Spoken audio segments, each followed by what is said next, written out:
Alright mga amigos, nakakagulat na balita. Saul Canelo Alvarez na isumanong labanan ang undisputed light heavyweight world champion na si Artur Beterbiev. Ito po yung report mga amigos, basahin natin. Canelo wants Beterbiev according to a report from the Russian agency TASS. The Mexican would be interested in facing the light heavyweight champion and he is only waiting for the one thing. At syempre hindi lamang po isang website ang aking sinaliksik upang matukoy kung legit ba itong balitang ito. Heto pa po ang ibang report ng ating mga trusted source. Saul Canelo Alvarez would be willing to fight Artur Beterbiev and is only waiting for an offer, reported the prestigious Russian agency TASS.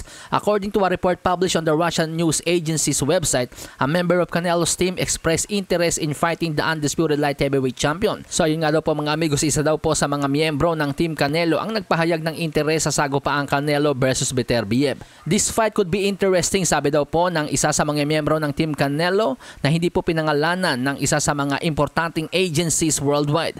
We are waiting for an offer. We will discuss the details. So few days ago mga amigos, sinabi po ni top rank promoter Bob Arum na maikipag-meeting siya sa kampo ni Canelo Alvarez kasama si Eddie Reynoso upang pag-usapan daw po yung sagupaang Canelo versus Beterbiev. Alalahanin po natin, free agent po itong si Saul Canelo Alvarez. Ibig sabihin, bukas po ang kanyang pintuan maipag-negotiate sa ibang mga promoter. At alalahanin din po natin mga amigos, yung number 1 contender po ni Canelo sa WBC at WBA ay hawak po yun ng top rank, si Christian Mbili. Kaya naman malaki po ang posibilidad na mabigyan si Canelo ng multiple fight deal offer ng top rank.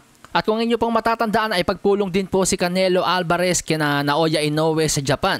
At yung mga humahawak po kay Naoya Inoue mga dikit po yan ng top rank. I mean co-promoter po ni Naoya Inoue ang top rank. So kung binabalak po ng top rank at ng kampo ni Naoya Inoue na pagsamahin si Naoya Inoue at Saul Canelo Alvarez sa Japan sa iisang boxing event, posible pong i-package ng top rank kay Canelo si Christian Mbili sa Mayo at pagdating naman po ng September si Artur Beterbiev naman po. Pero ano naman kaya ang pumasok sa isip ni Canelo kung bakit niya gustong labanan si Artur Beterbiev? Nakitaan kaya niya ng kahinaan si Artur Beterbiev sa huling naging laban nito kay Dimitri Bivol? Alasahin ang baraha, patunayan mo sa'kin ha. Sino man ang mabunot na kalaban, di ka tatakbo ha. Sa bayan ko sa bayan.